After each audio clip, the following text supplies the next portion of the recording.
Stay on top of your fuel and propane plan. The experts at United Cooperative will help you be ready when the time is right. Call 920-887-1756 today. United Cooperative. Rely on us.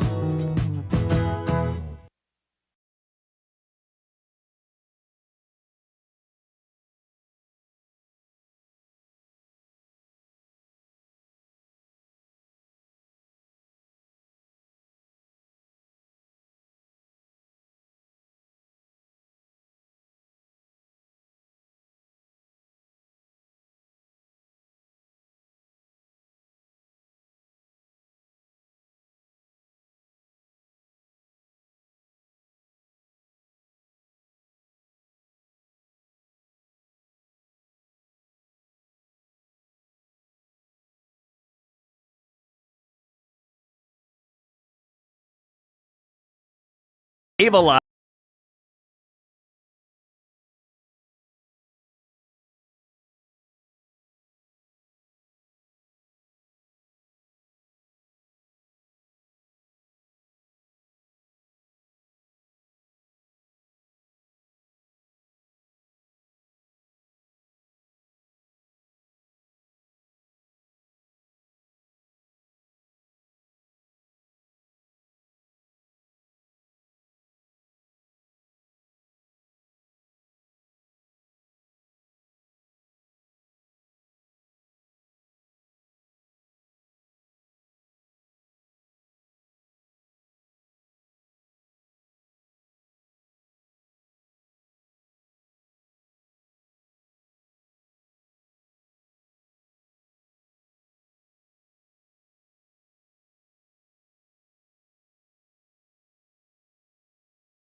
Is a paid program. Advice and opinions expressed during the program are solely that of Jung Garden Center, not WBEV 95X or Good Karma Brands. And we welcome in the good doctor, Dick Zondag from Jung Garden Center in Randolph. Good morning, sir.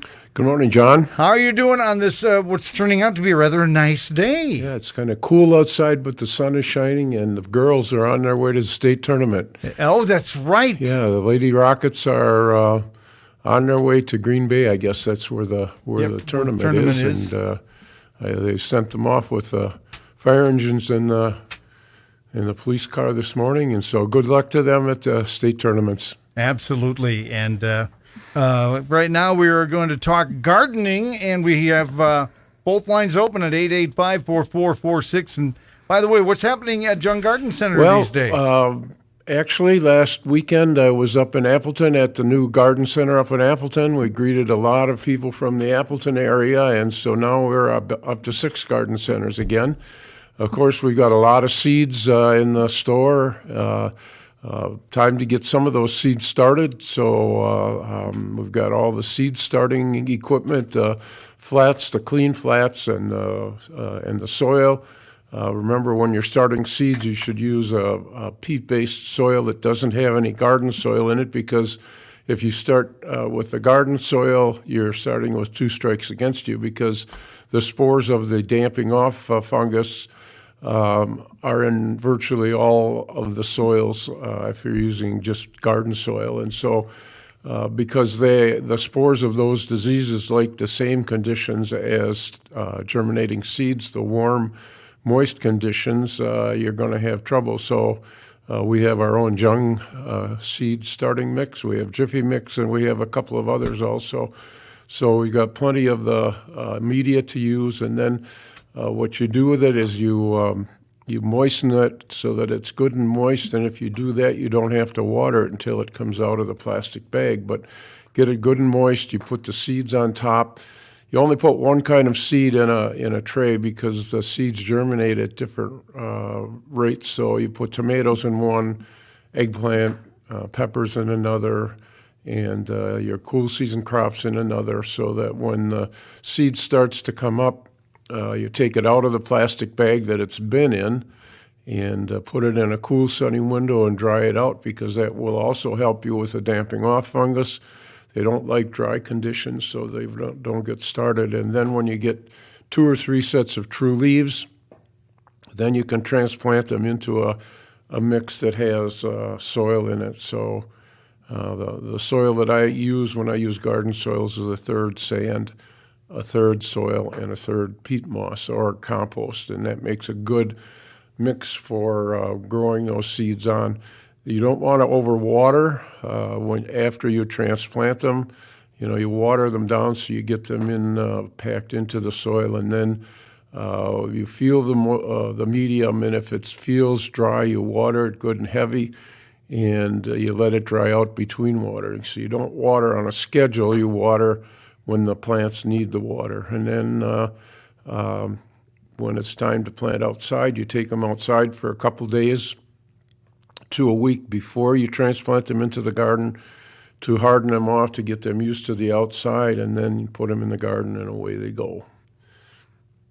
And again, 885-4446 is the number to call if you want to get on the air with Dick Zondag.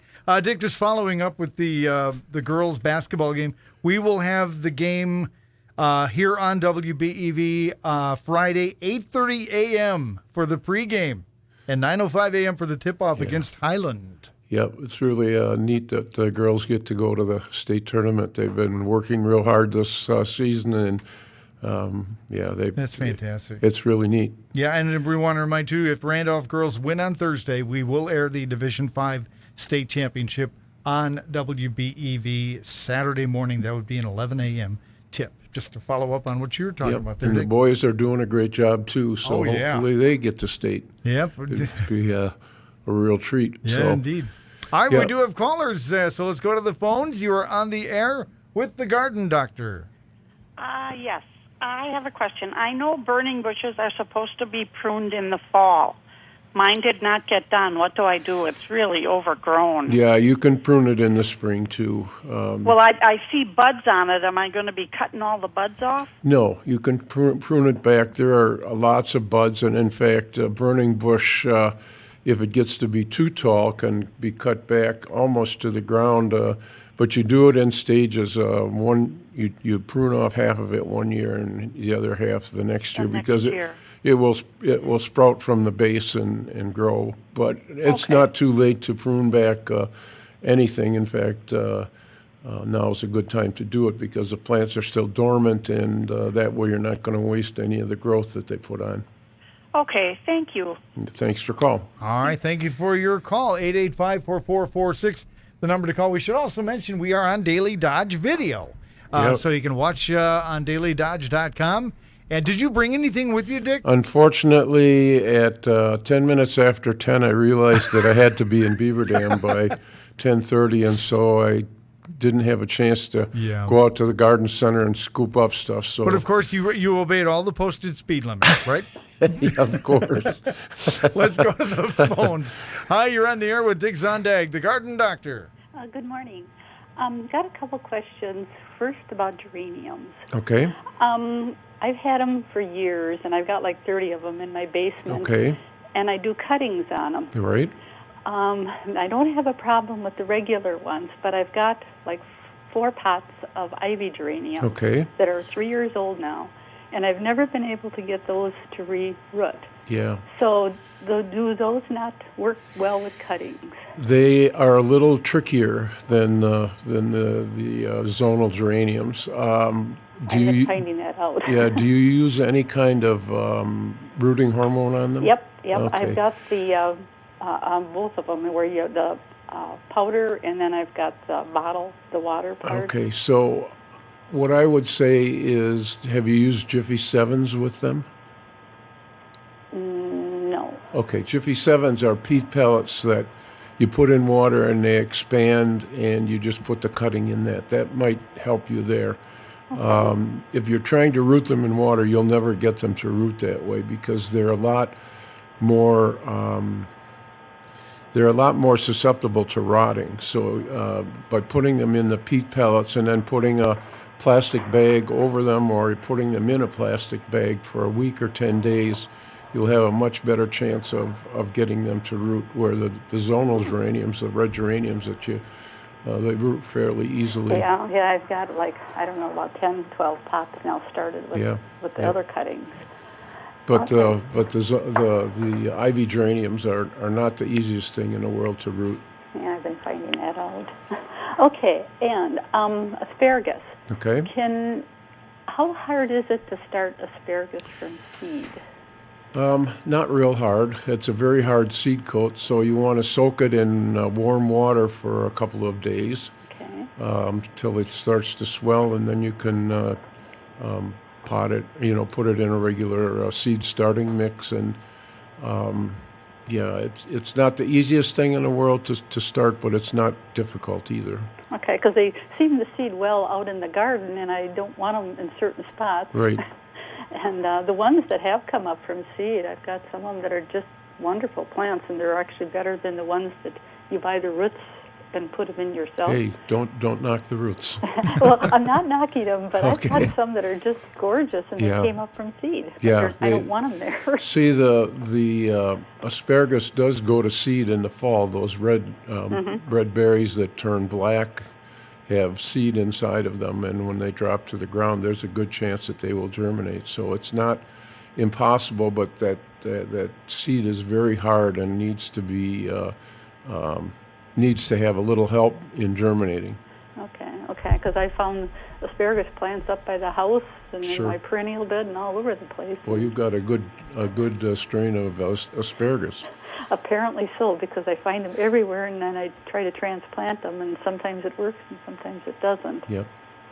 Okay, thank you. Yep, thanks for calling. Yep. All right, thank you for your call. 885-4446 is the number to call if you want to get on the air with Dig Zondag from Jung Garden Center in Randolph. As we go to our next caller, go ahead. You're on the Garden Doctor. Yeah, I have a couple of questions. I've got about 10 inches of pine needles by my house. Okay. And underneath them is like tulips. When should I start taking some of that off? I would say any time now, because the ground will start to warm up, and if you have the pine needles on top of them, it'll delay their starting a little bit. But the tulips, if you leave it all on, the tulips will make it through there, because what happens with the tulip is it sends up a sprout that's straight as an arrow until it hits the sunlight, and that's when it starts the leaves spreading out and the tulip blossom coming. So, Should I take all of it off? Or? I would leave a little bit on, because that will keep the weeds from growing. All right. But then I've got some plants in my basement, and they're starting to shoot up new sprouts. Yeah. When should I start taking them outside? Or Well, it's too early now. It's got to be above freezing, of course, because if they're forced in the basement, they're going to be susceptible to the frost. I would say keep them in the basement until probably mid-April, and then if you're going to get frost outside, then you've got to bring them inside. bring them back in. What plants are they? I got some geraniums and some others. Yeah. Off the wall plants. I'm not sure exactly what they are. Okay. Well, that's the way you'd harden them off. With geraniums, sometimes you can trim them back a little bit, because that will make them branch out closer to the ground and give you much bushier plants. But the plants are starting to see that the days are getting longer and the nights are getting shorter. And that's the signal for the plants to start growing. And so whether they're outside or inside, they're perceiving that day length, and so that's when they start to grow. Probably wouldn't be a bad idea to give them a week dose of fertilizer so that they green up a little better. I wouldn't use a full strength yet because that would force them into more lush growth, and they become spindly. But a little bit of fertilizer now wouldn't hurt at all. So if it gets like 50 degrees out, can I bring them up and then bring them back in? Yep. Would that hurt them? Or? No, it isn't going to hurt them at all. Okay. I wouldn't go much below that, but 50 degrees is fine. Okay, thank you. Yep. All right, thank you for your call. Let's go to the other line. You're on the air with the Garden Doctor. Good morning. Good morning. A couple years ago, you talked about house plant cactuses. Well, I received some from Arizona in 2016 when my husband passed away. Okay. Now, it looked like there was 2 plants in one pot. I got 2 pots. And one blossomed at Thanksgiving, the other half Christmas. Okay. And then the last one was for Easter, which never blossomed. And then they've been blossoming on and off. But I left them with my granddaughter this past year, and she never took them out of the dark. Okay. Now she did, and she's been watering it. Will it bloom for Easter, the ones that were for Christmas and Thanksgiving, or not? It could be because those Christmas cactuses bloom in it probably will, but it may or may not hit right on Easter. The Christmas cactuses bloom when the photo period is right. You need a long night to initiate the blossoms, and then you bring them out into the light, and it takes about 6 to 8 weeks for them to go from being initiated until the flowers appear. So there's a good chance that they'll blossom, but whether they hit Easter... Red, and one is kind of a pink. reddish white, and the other one was white with something when it did bloom that Easter. Right. So I should forget about the Christmas one now and just... No, I would bring them all out and let them do their thing. And like I said, it takes about 6 to 8 weeks from the time the blossoms are 6 to 8 initiated. weeks. Yeah. Well, one year I was going to put it in the basement, and this was Thanksgiving. Right. And here there was buds out already way before Christmas. Mm-hmm. Well, like I said, the buds are initiated in relation to the amount of darkness they get. And so when they get a certain number of hours of darkness, that will initiate the flowers, and then they'll start coming on right away. So. And when can I transplant them? I would say right after they blossom. Right after they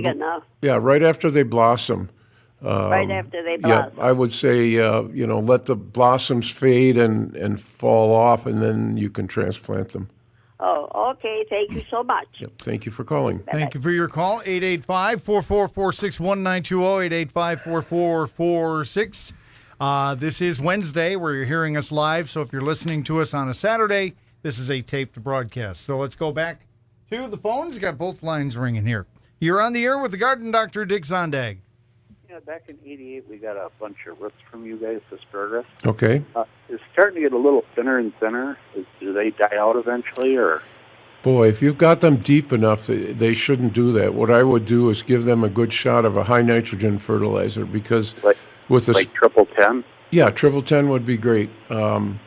Because you're eating the vegetative part of the plant.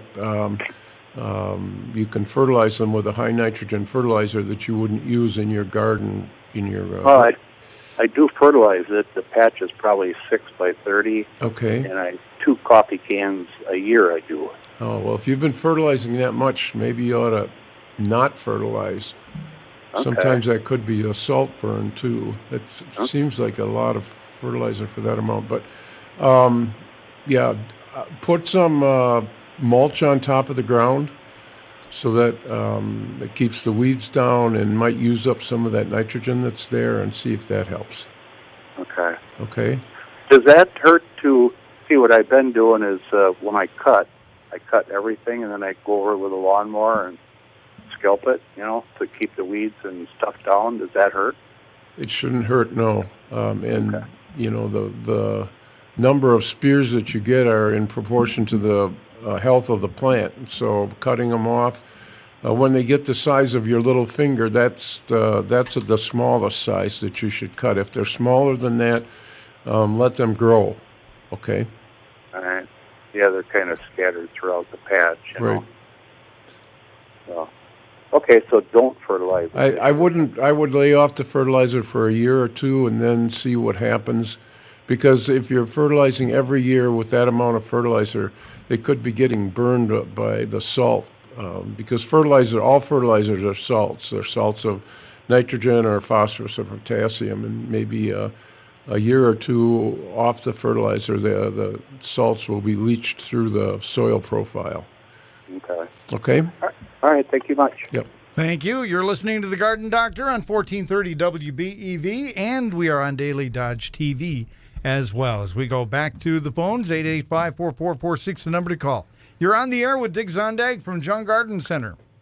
Okay, on your seed catalog, I was looking, I think it's a hibiscus, and it says you get roots, Right. Now, I don't know if you got those in already. They're probably in the greenhouse, but they wouldn't be available to you yet because they're probably green and it's too early to take them. So I would say probably mid-April we'll put the perennials out, and hibiscus is a perennial. It comes back from the underground stems, and one of the things that you have to remember about hibiscus, the hardy hibiscus, is that it's very slow in coming out of dormancy. You almost have to mark where they are, because sometimes it's early June before they start to grow, where most plants will be growing pretty vigorously by then. The hibiscus seems to like dormancy, so So when you have them in stocks, and it's okay to plant them in April, maybe here, whenever you get them in. Yeah, because we have them out when it's time to plant, and if it isn't time to plant and they're still out there, they'll tell you that. Okay. Okay. Is there any special fertilizer or stuff that you? Just a regular garden fertilizer. A lot of people will use a soluble plant food when they plant out their perennials, because that gives the perennials a instant boost. But use just a regular garden fertilizer, 5-10-5 or a 5-10-10 for perennials and for the garden is a good thing to do. Okay. Thank you very much. Yeah. Have a good day. You Bye. too. Thank you for your call, and we'll go to the other line. You're on the air with the Garden Doctor. Morning, Dick. Good morning. Hey, last fall, I planted some garlic, and I didn't put any fertilizer around it. But before it comes up this year, or when it comes up, can I put something around there to help it? Yeah. You want to fertilize that before they grow, because that'll give them the energy to grow. And not a whole lot of fertilizer, but some. Okay. Okay. Can I use like that 10-10-10 or no? If you do, you use it very sparingly, because that first number, 10, is the nitrogen, and that nitrogen will force a lot of top growth, but oftentimes it will cause the flowers to, the vegetables to come later.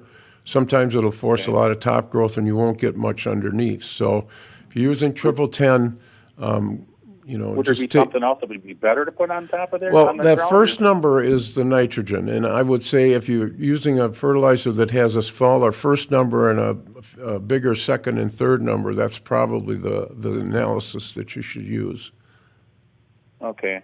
So if I do use that 10-10-10, I'd have to use it really lightly then? Yep. Just put a single strip right alongside of where the row is, and then the rain will take it down. And you want some top growth. I mean, you need some nitrogen for the plant to grow, and especially for onions. And garlic is in the onion family.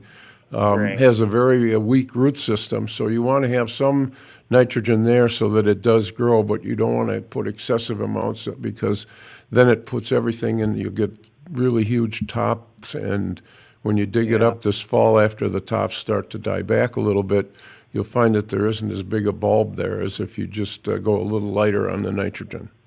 Would it be better to get like a bag of that composted manure from you guys and put it on top of there, or no? It's more for soil texture than it is for the fertility. All right. So, like I said, a 5-10-5 or a 5-10-10, something like that is better than the triple 10. But lots of times you can't find anything but the triple 10. I think a lot of companies bag that as garden fertilizer, but you got to be a little bit careful with it. Okay. Okay. All right. Thanks, Dick. All right. Thank you very much for your call. We still have time for a couple of calls at 885-4446. 1-920-885-4446. You're listening to The Garden Doctor on 1430 WBEV. Dick, we're thinking of, we didn't have much success last year, but planting some more pumpkin seeds, or pumpkins this year. Any thoughts on when we should plant them and what the regimen would be? Okay, the pumpkins should be planted after the soil is warm. If you've got a soil thermometer, when you've got the temperature of the soil down 6 inches at 55 degrees, then you can plant your pumpkins and your other vine crops. The reason that it has to be that temperature is that there's a lot of carbohydrates in that seed, and the soil microorganisms love the carbohydrates that are in the seed. And so if we get a cold, wet, rainy spring and you put them in too early, the seeds will tend to rot. The other thing you can do is put a little Captan on the seed, and that'll also help them. But it's good to get them out of the ground. I would say probably the last week in May is a good time to plant pumpkin seeds. And there are so many different kinds of pumpkins available now. I mean, from all different colors, different sizes. Some have bumps on them. You know, a pumpkin is not just a smooth thing anymore. If you plant the Mr. Wrinkles, or there are several of them. Of course, if you want to plant them for just the pumpkin, a Winter Luxury is a very old variety that we've had probably 50 years in the catalog, and that has a very thick meat and makes very good pumpkin. But if you're just planting them for pumpkins, if you've got a small garden, you want to use the bush pumpkins. If you've got a big garden and you've got room for them to vine out, then any of the vine seeds will work. Okay. We do have a couple more callers, so let's get right to the phones. Good morning. You're on The Garden Doctor. Hello? Yeah, well, I guess we lost that one. Let's try this line. Hi, you're on the air with The Garden Doctor, Dick Zondag. Hello. Good morning. Hey, I have a peace lily that I had received when my husband passed. Right. And it was blooming beautifully then. And now for a year and a half or longer, there's not a blossom on it. And I don't know what I'm doing wrong. It's an indoor plant, of course. Yes. But I've had it on the same place almost all the time. The only time I move it is at Christmas time when I need to put my tree in that corner. Have you fertilized it at all? Yes, I have. Okay. Then I would stop fertilizing it, because a lot of times plants, when they have too much fertilizer, will not flower.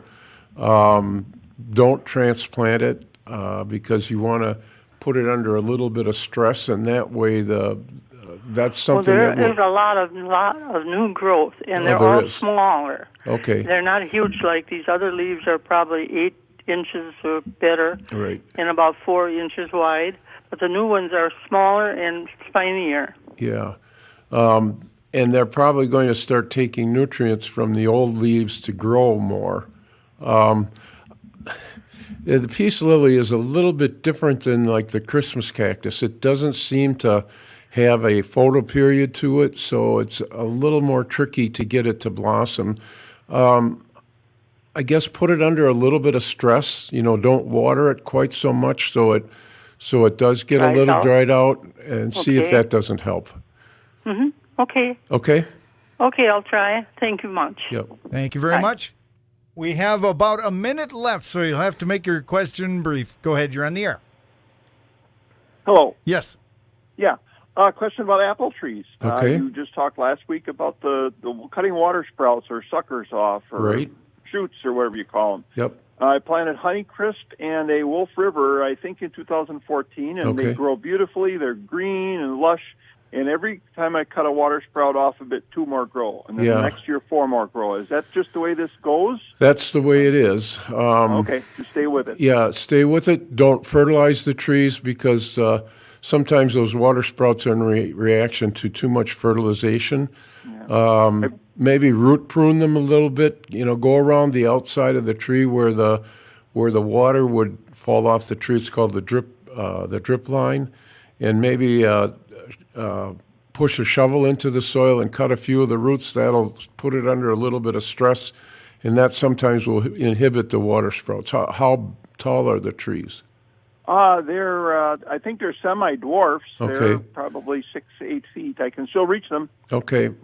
Well, it might be that they want to grow a little bit more, but I think if you do a little bit of putting the tree under stress by root pruning it a little bit, it might inhibit the water sprouts from coming.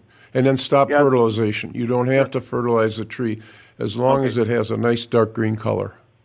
The Wolf River has put blossoms on, and I've had a few apples, but the Honeycrisp has never put apples on. Okay. Are they compatible pollinators? Yes, they are. Okay. What you want to do is take a carpet knife, a one-edge razor blade, and about the middle of June, just cut the bark, go down to the wood, through the bark, about halfway around the tree, and that, again, will put the tree under some stress, and next spring you'll have all kinds of flowers. Thank you very much for your call. Unfortunately, we have to get going. Thank you very much for your call. We appreciate all the callers. Dick, once again, your hours of operation and where are you all located? Okay, well, we have stores in Madison, 2 in Madison, 1 in Sun Prairie, 1 in Randolph, and now 1 in Appleton. Store hours are 8 to 5, Monday through Friday, 8 to 4 on Saturday, and the stores other than Randolph are 10 to 3 on Sunday. Randolph is closed on Sunday. All right. Well, Dick, as always, thanks for all the great advice, and we'll talk to you next week. Very good. Thank you, John. And the